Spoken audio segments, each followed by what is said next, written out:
Senhor, mais uma vez, nós oramos. Nós oramos para exaltar o Senhor. O Senhor é grande, tremendo, poderoso, santo, maravilhoso em todos os seus atributos. O Senhor é misericordioso. O Senhor tem prazer em se manifestar a nós. Nós te adoramos, Pai. Nós te adoramos porque o Senhor se permitiu ser conhecido por pessoas como nós. E nesse instante nós glorificamos o teu nome e rogamos ao mesmo tempo que mais uma vez o Senhor venha, agora através da Escritura, através das verdades da Bíblia, e glorifique o teu próprio nome no nosso coração. Que nós fiquemos magnificados, felizes, edificados, a partir da percepção da tua grandeza na Escritura. Pedimos que o Senhor faça isso pelo Espírito Santo, abençoando os nossos corações e nos livrando de toda distração.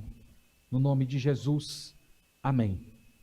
Amém. Nós vamos abrir, irmãos, a palavra de Deus e nós vamos meditar nela agora. Então vamos abrir lá a Escritura em Romanos, capítulo 10. Romanos capítulo 10, vamos abrir a palavra do Senhor e vamos meditar no texto sagrado. Nós temos aqui domingo após domingo, meditado na carta de Paulo aos Romanos. Louvado seja o nome do Senhor por essa oportunidade que Ele tem nos dado. Essa carta, ela é muito importante para a história da igreja. Nós já começamos desde o primeiro capítulo, ano passado, e chegamos agora finalmente ao final do capítulo 10. Irmãos, nós temos falado que os capítulos de 9 a 11 tratam a respeito da questão judaica. Na igreja de Roma havia uma comunidade de judeus relativamente grande, e esses judeus eles tinham algumas dúvidas a respeito da pregação de Paulo. Para alguns judeus, às vezes o modo como Paulo se expressava dava a ideia de que Deus não tinha mais nada com Israel. Então Paulo escreveu esses 3 capítulos para tratar dessa questão. No capítulo 9, ele mostrou que Deus salva Israel, mas isso não significa que ele salva cada judeu em específico. Mas que dentro do Israel existe um Israel formado por aqueles judeus eleitos. No capítulo 10, que é o capítulo que a gente tem considerado nas últimas semanas, Paulo explica mais uma razão da rejeição de Israel, afirmando que eles têm responsabilidade na rejeição do Messias. O versículo que eu tenho usado, que eu acredito que é um versículo que sintetiza todo o capítulo, é o verso 3, quando ele diz assim: porquanto, desconhecendo a justiça de Deus e procurando estabelecer a sua própria, não se sujeitaram à que vem de Deus. Aqui é a explicação de Paulo que ele desenvolve em todo o capítulo. Então, por que os judeus rejeitaram? Paulo diz: porque eles desconheceram a justiça de Deus. Desconhecer aqui significa rejeitar. Então, Deus se manifestou a eles. Deus disse para eles que salvaria as pessoas através da fé no Messias. Então, a crença no Messias já existia no Antigo Testamento. Já comentei isso aqui muitas vezes. Moisés falou a respeito do Messias, os profetas falaram a respeito do Messias. Então, a promessa de que o Messias viria e que as pessoas deveriam crer no Messias era a fé salvadora do Antigo Testamento. E Paulo aqui está lamentando, dizendo que os judeus desprezaram essa fé e resolveram criar um sistema deles mesmos para a salvação. Um sistema de salvação pelas obras. Então hoje nós vamos ver Paulo desenvolvendo um pouco mais esse assunto, na verdade concluindo esse assunto. E o tema da nossa meditação é sem desculpas. Então nós vamos ver ao longo dessa exposição que o apóstolo Paulo mostra que os judeus são indesculpáveis, porque eles tiveram muito mais luz, muito mais revelação do que qualquer outro povo na história. Então vamos tentar ver como é que Paulo ensina isso para a gente.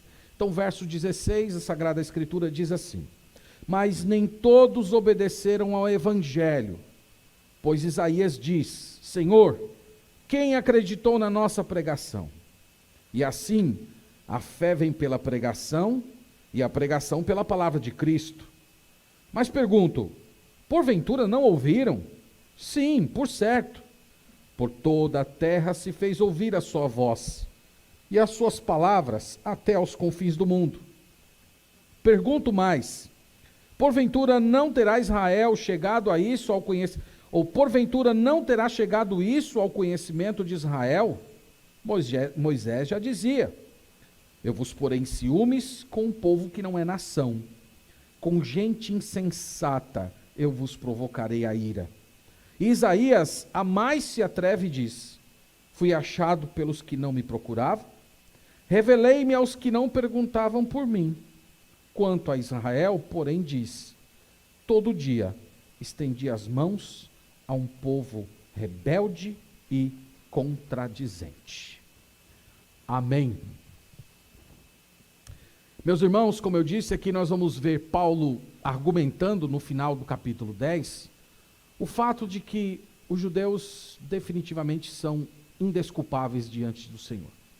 Eles não podem alegar que não tiveram informação suficiente, eles não podem dizer que as coisas não foram claras, eles não podem dizer que faltou luz, eles não têm condição de afirmar desculpa alguma. Esse é o argumento de Paulo nesse parágrafo que nós lemos aqui. Então, no verso 16, nós vamos ver Paulo mostrando que Israel sempre rejeitou o Evangelho de Cristo.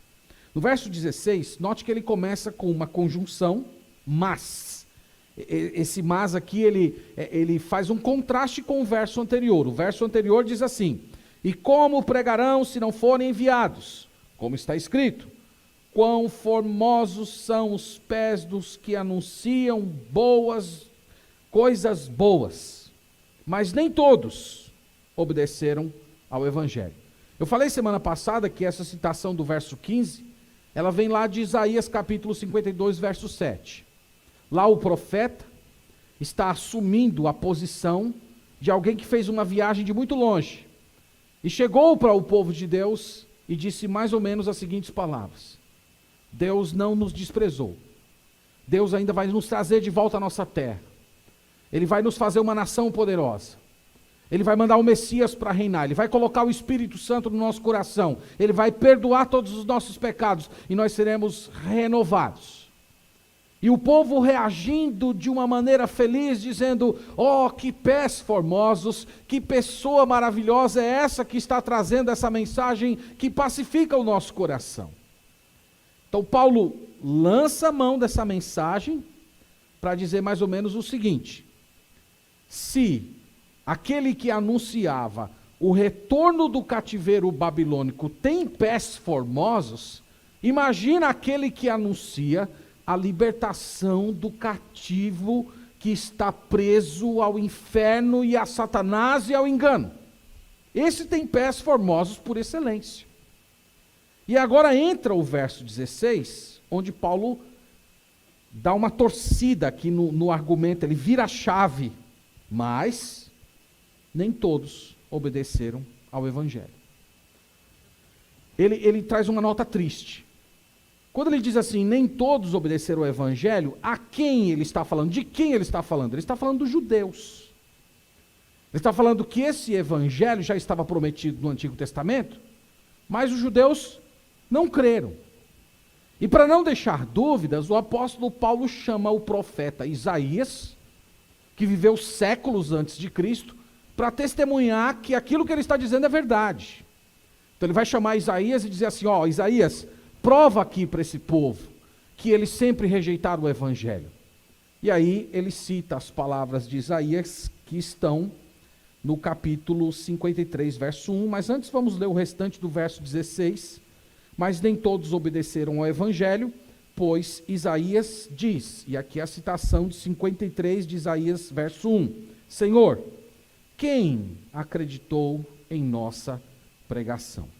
Antes da gente olhar isso aqui, vamos lá para Isaías capítulo 53, e eu quero apenas pontuar com vocês algumas informações que são importantes e que vão ajudar você a entender melhor porque Paulo citou esse texto do Antigo Testamento, do profeta Isaías, para tentar respaldar a sua ideia de que os judeus sempre rejeitaram ao Evangelho. Eu gosto de pensar no Antigo Testamento como se fosse uma cadeia de montanhas. E o pico mais alto do Antigo Testamento é Isaías capítulo 53. Não existe nenhum outro capítulo do Antigo Testamento que apresente Jesus Cristo de uma forma tão clara como esse capítulo aqui que Paulo fez referência. Se vocês puderem ler comigo alguns versículos, o verso 3 diz: era desprezado e o mais rejeitado entre os homens, homem de dores e que sabe o que é padecer, e como um de quem os homens escondem o rosto, era desprezado e dele não fizemos caso. Certamente tomou sobre si as nossas enfermidades, as nossas dores levou sobre si, e nós o reputávamos por aflito, ferido de Deus e oprimido. Mas ele foi traspassado pelas nossas transgressões e moído pelas nossas iniquidades. O castigo que nos traz a paz estava sobre ele, e pelas suas pisaduras fomos sarados. Verso 7, ele foi oprimido e humilhado, mas não abriu a boca. Como cordeiro foi levado ao matadouro, como ovelha muda perante os seus tosqueadores, ele não abriu a boca. Verso 10, todavia ao Senhor agradou moê-lo, fazendo-o enfermar. Quando der ele a sua alma como oferta pelo pecado, verá a sua posteridade e prolongará os seus dias, e a vontade do Senhor prosperará em suas mãos. Vocês estão vendo? Aqui nós temos o Evangelho. Aqui nós estamos há séculos antes de Cristo. E o profeta Isaías está dando informações precisas daquilo que o Messias faria. O Messias seria humilhado, o Messias seria ferido, o Messias seria morto, ele seria colocado numa sepultura, ele seria pendurado com transgressores, ele ofereceria a sua alma como oferta pelo pecado. Então, imagina agora Israel ouvindo essa mensagem. Imagina Israel ouvindo essa pregação de Isaías. Qual foi a reação deles?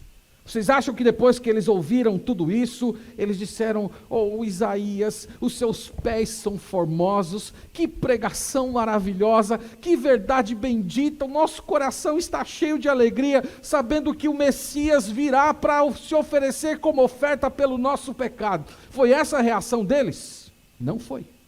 Verso 1, e aqui é o texto que Paulo citou: quem creu em nossa pregação? E a quem foi revelado o braço do Senhor? Aqui é a lamentação do profeta Isaías.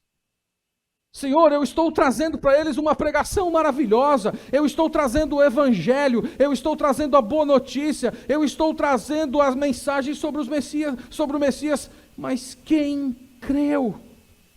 Ninguém creu. O Senhor revelou o teu braço, o teu poder, esse é o sentido da frase, e ninguém quis nem saber. Então, por que Paulo está citando esse texto? Ele está citando esse texto para dizer: o Evangelho já estava sendo pregado no Antigo Testamento, e o povo de Israel sempre rejeitou o Evangelho. Depois Jesus chegou, Jesus é o cumprimento de Isaías 53, ele veio, ele deu todas as provas de que ele era o Messias, e mesmo assim as pessoas o rejeitaram. E depois Deus levantou os apóstolos, e os apóstolos continuam pregando a respeito de Cristo, fazendo milagres que comprovam a veracidade da sua pregação, e as pessoas continuam rejeitando a Cristo. Tudo isso, irmãos, volte agora lá para o apóstolo Paulo, para Romanos capítulo 10. Tudo isso Paulo está falando para dizer que Israel, os judeus, eles são indesculpáveis. Eles tiveram toda a informação. No verso 17, depois de citar Isaías, Paulo tira duas conclusões que são importantes. Primeiro, assim, a fé vem pela pregação. Olha só, a fé. Que fé ele está falando aqui? Ele está falando da fé salvadora. A fé salvadora chega através da pregação. Os judeus não pensavam assim. Os judeus pensavam que vinha através do cumprimento da lei, de você participar dos ritos, de você procurar ser um bom cidadão. Eles acreditavam que a salvação vinha através disso. E Paulo aqui está dizendo, a fé não vem assim. Outros estão pensando que a fé vem através de milagres, você presenciar grandes milagres. Outros pensam que a fé salvadora vem através da sua ética. Paulo diz, a fé vem pela pregação. E qual é o conteúdo dessa pregação? É qualquer pregação? Ele diz, não. A pregação pela palavra de Cristo. Olha aqui o conteúdo da pregação. Não é só ouvir uma pregação. É o conteúdo da pregação. O conteúdo é Cristo. Então Paulo aqui está reverberando Isaías. Isaías pregou Jesus. Isaías disse que ele foi ferido, que ele seria humilhado. O Isaías disse que ele seria ferido de Deus, que ele seria desprezado, que as pessoas não dariam crédito a ele. Isaías pregou a respeito de Jesus e disse, ninguém creu. Então aqui você tem a palavra de Cristo e você tem a fé, ou a ausência da fé. E Paulo está dizendo que Deus continua salvando do mesmo jeito. Deus continua salvando quando as pessoas recebem de Deus a fé salvadora ao ouvir a respeito de Cristo. Não é ouvir a respeito de prosperidade, não é ouvir a respeito de que você vai vencer todos os gigantes, não é você frequentar uma igreja evangélica, não é você ser uma boa pessoa, é você crer, é você ter fé nessa pregação, cujo conteúdo é o Senhor Jesus. Então Paulo está dizendo, eles são indesculpáveis. Faz tempo que esse povo ouve o evangelho, mas eles não creem. No verso 18, meus irmãos, o apóstolo Paulo, ele meio que antecipa uma objeção. Então aqui, talvez a imagem que vai te ajudar a entender, é Paulo falando aqui para uma plateia de judeus. Então, a fala dele naturalmente geraria uma pergunta. E ele já está antecipando essa pergunta no verso 18, dizendo assim, mas pergunto, porventura, não ouviram? Então imagina lá alguém da plateia levantando a mão, dizendo, Paulo, será se eles ouviram mesmo? Será se, de repente, assim, não faltou um pouco mais de clareza? Não faltou um pouco mais de explicação? De repente, a revelação não foi assim tão precisa? E Paulo responde a essa objeção de uma forma muito surpreendente, citando o Salmo 19, versículo 4, que nós lemos hoje na abertura do culto. Sim, estou lendo a segunda parte do verso 18. Sim, por certo, por toda a terra se fez ouvir a sua voz, e as suas palavras até os confins do mundo. Então, vamos, irmãos, lá no Salmo 19...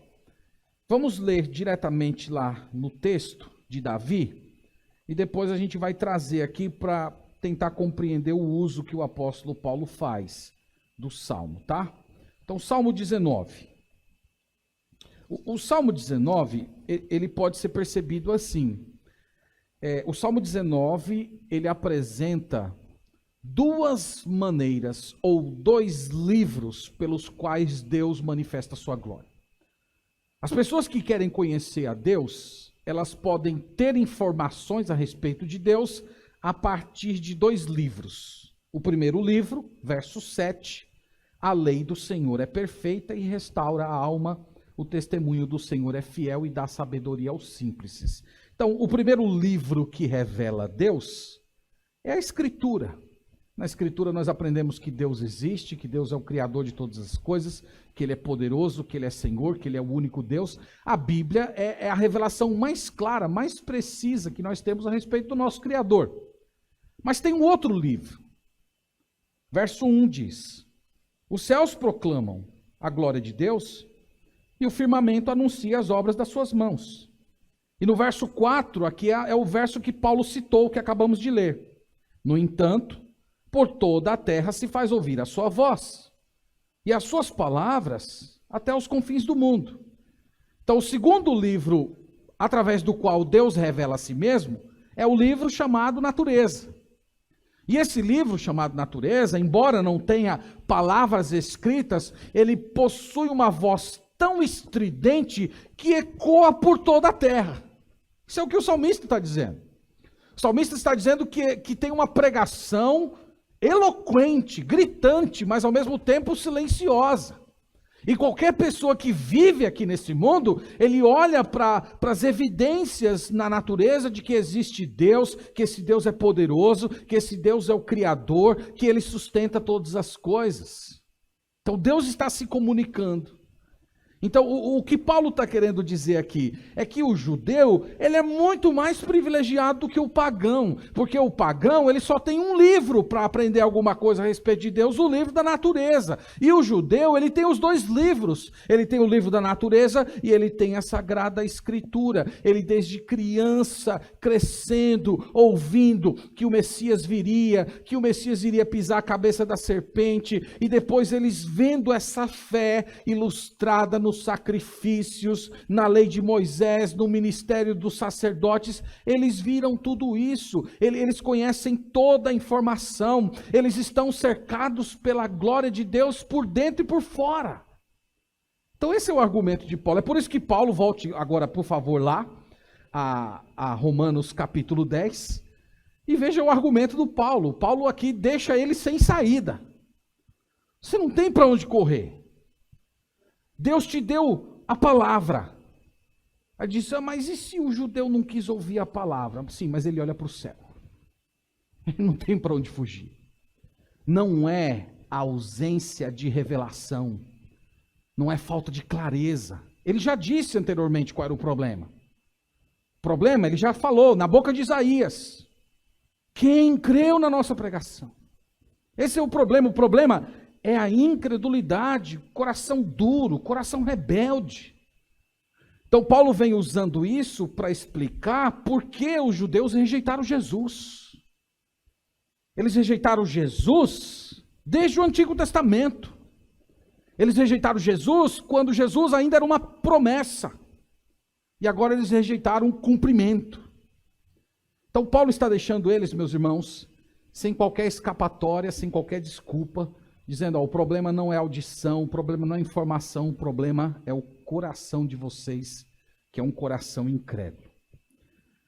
E aí vem uma segunda objeção, né? Imagina lá que o judeu tentando escapar aqui pelas brechas da fala de Paulo, ele levantaria mais uma objeção ao que Paulo vem dizendo. A objeção está aí na primeira parte do verso 19. Pergunto mais. Porventura, não terá chegado isso ao conhecimento de Israel? Sabe aqui qual é a escapatória? A objeção do judeu é mais ou menos assim.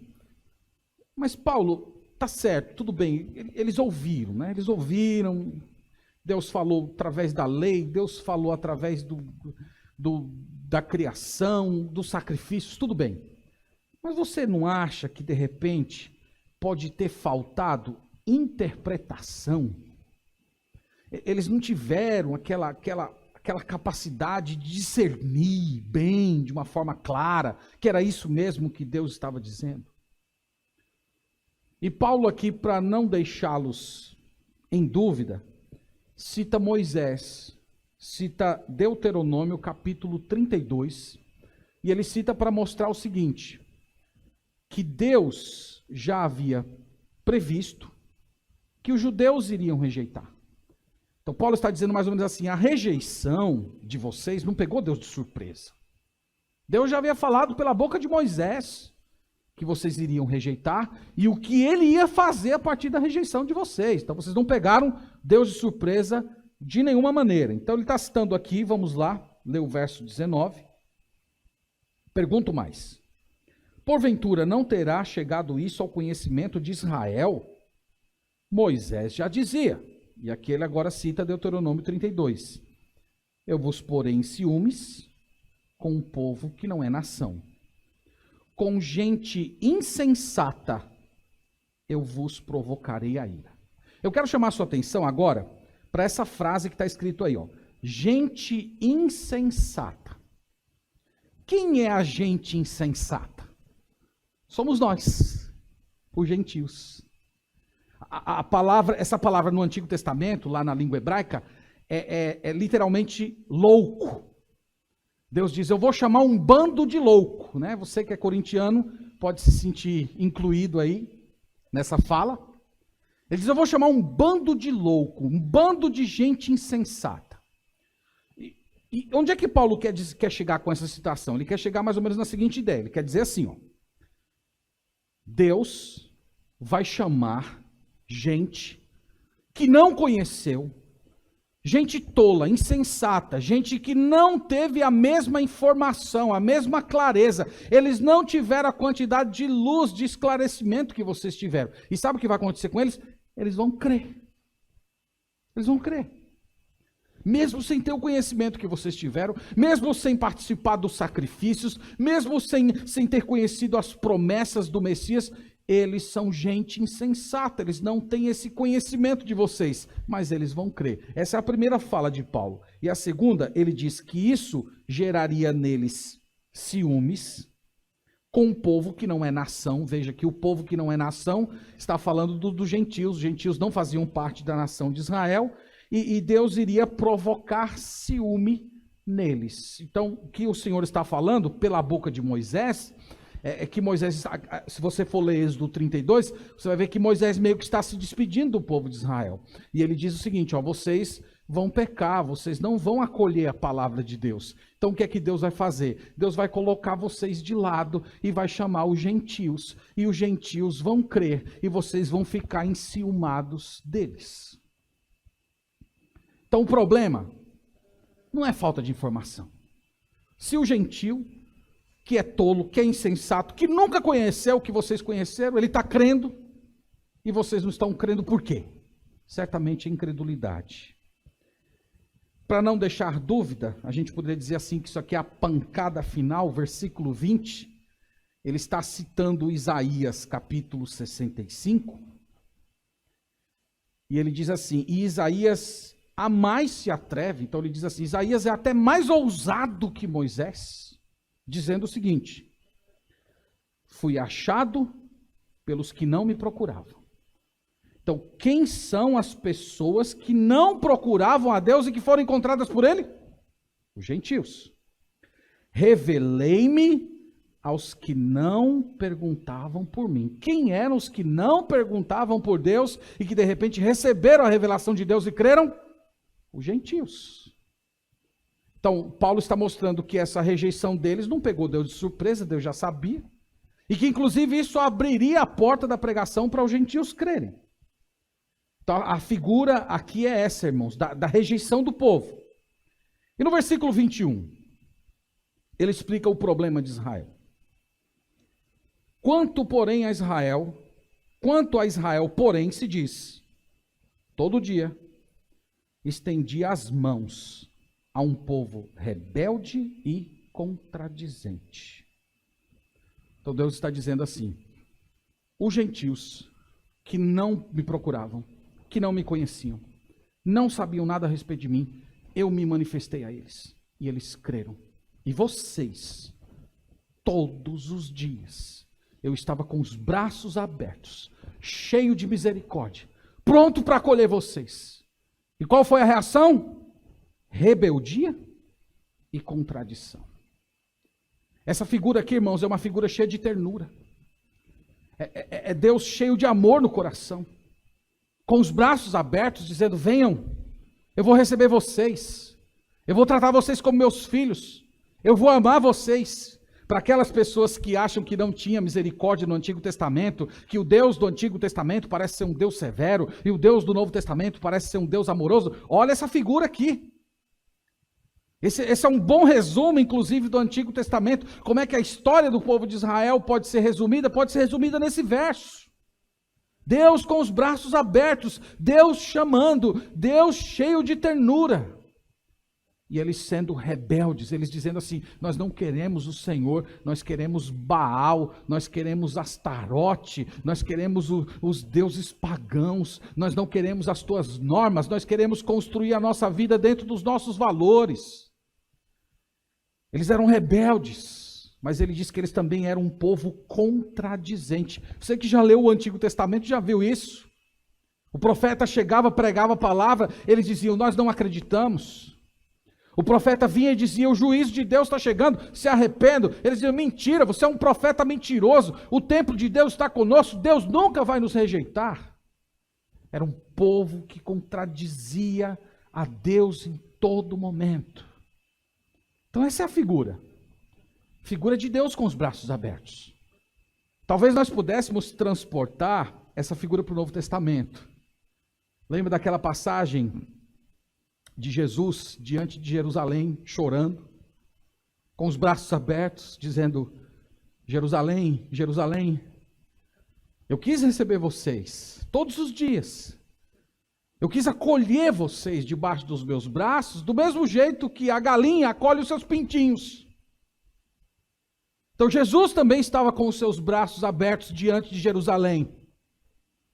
E os judeus pegaram esses braços abertos e penduraram numa cruz, em vez de receberem o amor do Senhor Jesus Cristo.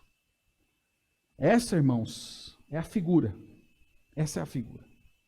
Então não é falta de revelação, não é falta de conhecimento, não é falta de interpretação. O problema é rebeldia, o problema é incredulidade, o problema é esse coração duro. Você deve ter notado que o capítulo 10, ele termina num tom muito sombrio. Deus chamando o povo para vir a ele dizendo que fez isso durante toda a história de Israel, e o povo não quis saber do Senhor. Mas louvado seja Deus, é que a história não termina aqui. Nós vamos começar a partir do próximo domingo, olhar o capítulo 11, e nós vamos ver que apesar de toda essa rejeição de Deus, do Evangelho, do Messias, o Senhor ainda tem um plano para Israel. Mas isso aí são as cenas do próximo episódio, capítulo 11, que a gente começa a ver no próximo domingo com a ajuda do Senhor. Eu tenho 3 palavras conclusivas que eu gostaria de fazer, depois nós vamos orar. Primeira delas. Deve ter ficado bastante claro para você que o apóstolo Paulo mostrou no texto que lemos hoje o modo como uma pessoa é salva por Deus. Como é que Deus salva uma pessoa da condenação eterna? Paulo disse aqui. Paulo disse que, primeiro, ouvir a palavra de Cristo. E segundo, crer na palavra de Cristo. Esse foi o método que Deus escolheu para salvar pessoas. Ouvir a palavra de Cristo significa você saber que Deus elegeu Jesus como Messias, como prometido. Deus escolheu Jesus como aquele que viria para esse mundo para resolver todos os problemas do mal e do pecado. E que ele esteve aqui, ele tomou a forma humana, ele viveu uma vida íntegra, ele morreu uma morte substitutiva, ele sofreu como um pagamento pelos nossos pecados. Essa é a palavra de Cristo. E Paulo diz que a salvação acontece quando você crê nessa palavra. Colocado de outra maneira, você tem que acreditar nisso, você tem que acreditar que isso foi no seu lugar. Você precisa se entregar ao Senhor. O apóstolo Paulo deixou muito claro aqui que a questão não é se você vai para uma igreja, não é se você é uma pessoa justa, não é se você é uma pessoa que não faz mal para ninguém, que você ajuda o próximo. A questão não é essa. Paulo está dizendo que esse era o problema dos judeus. Se você está pensando que no dia em que você partir desse mundo, Deus vai receber você no céu, porque Ele vai colocar numa balança o que você fez de bom, o que você fez de ruim, e Deus vai ver que você foi uma pessoa justa, que você foi uma pessoa honesta, que você nunca matou ninguém, que você nunca roubou ninguém, você vai ter uma triste surpresa. Paulo deixou muito claro aqui. Não são as obras que você faz, mas é a obra que Cristo fez. Então, para você ser salvo, você precisa se despir de si mesmo. Você precisa abandonar todas as pretensões de se tornar alguém aceitável, alguém justo aos olhos de Deus. É você curvar o seu joelho e dizer: Senhor, eu dependo exclusivamente da tua misericórdia. Então, eu queria perguntar para você essa manhã, em que lugar você está nesse assunto?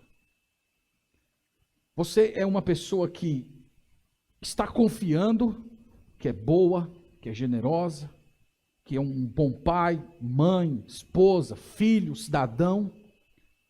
Ou você desistiu de si mesmo e resolveu abraçar somente a Jesus Cristo?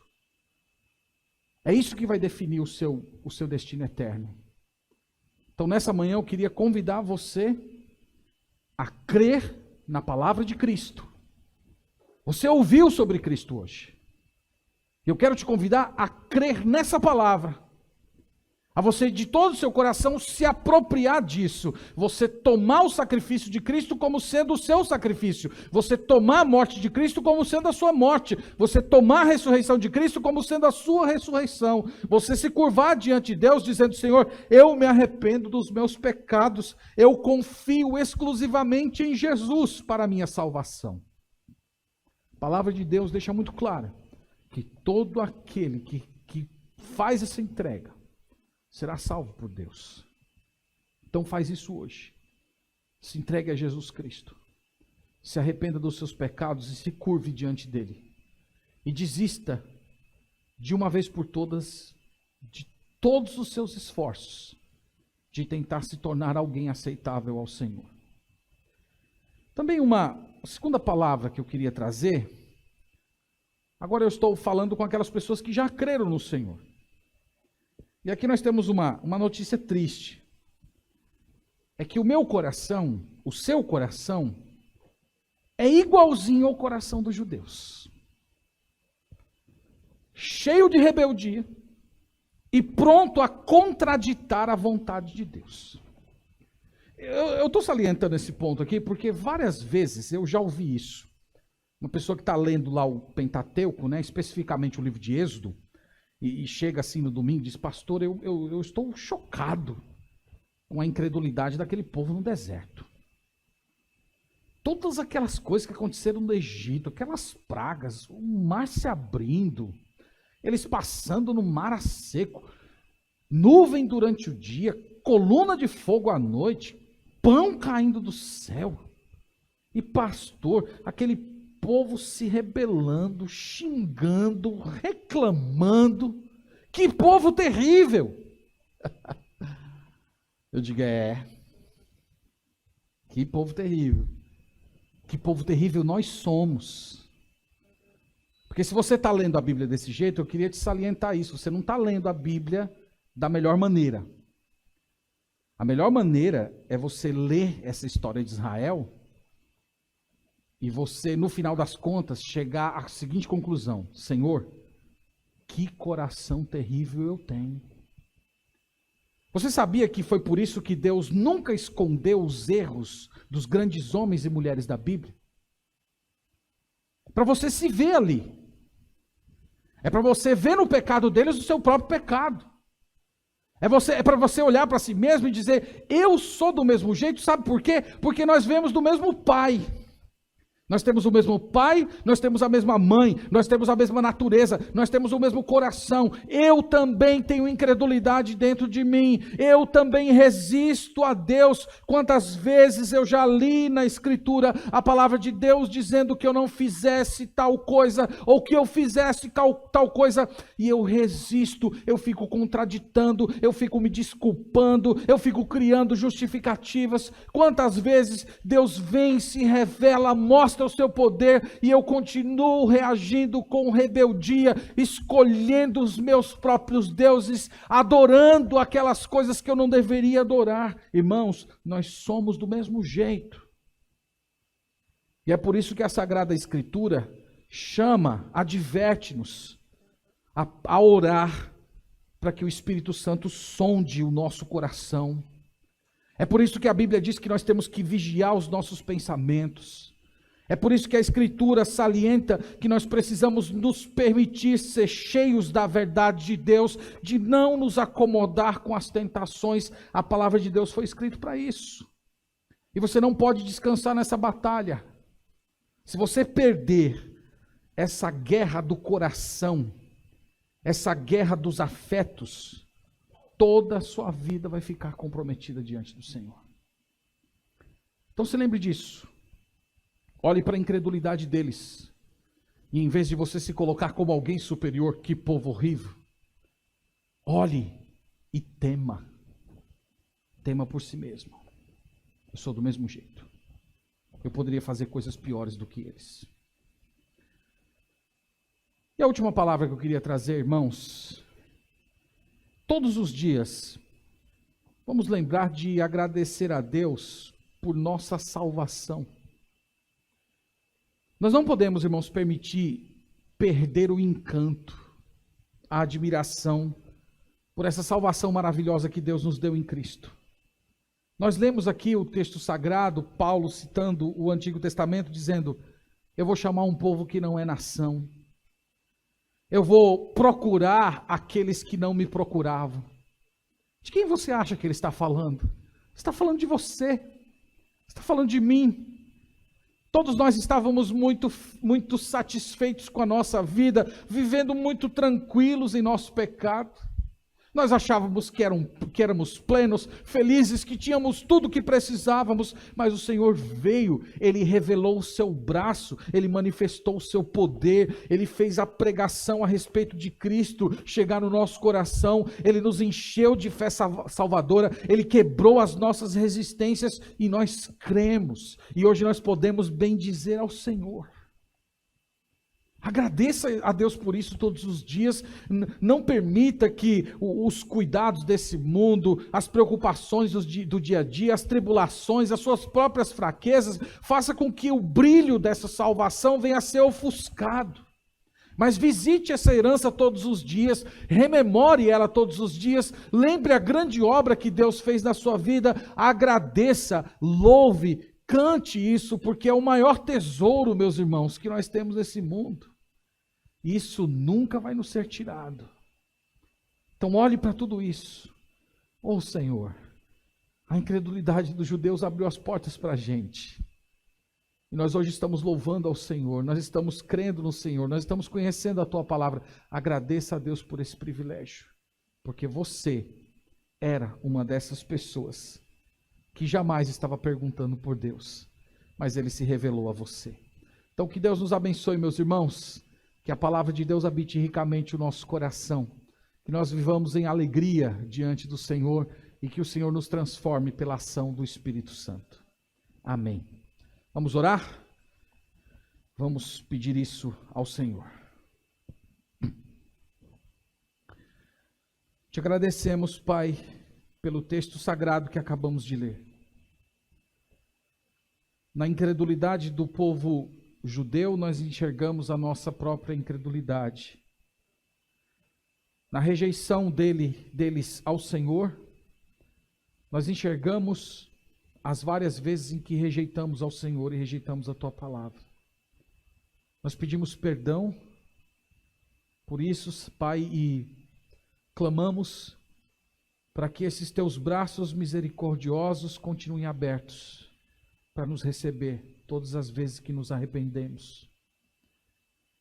Nós também, Senhor, oramos pelas pessoas que ouviram essa mensagem e ainda não creram no Senhor Jesus Cristo. Nós pedimos, ó Pai, que a pregação a respeito de Cristo chegue ao coração dessas pessoas e elas sejam transformadas em novas criações, novas criaturas diante de Ti.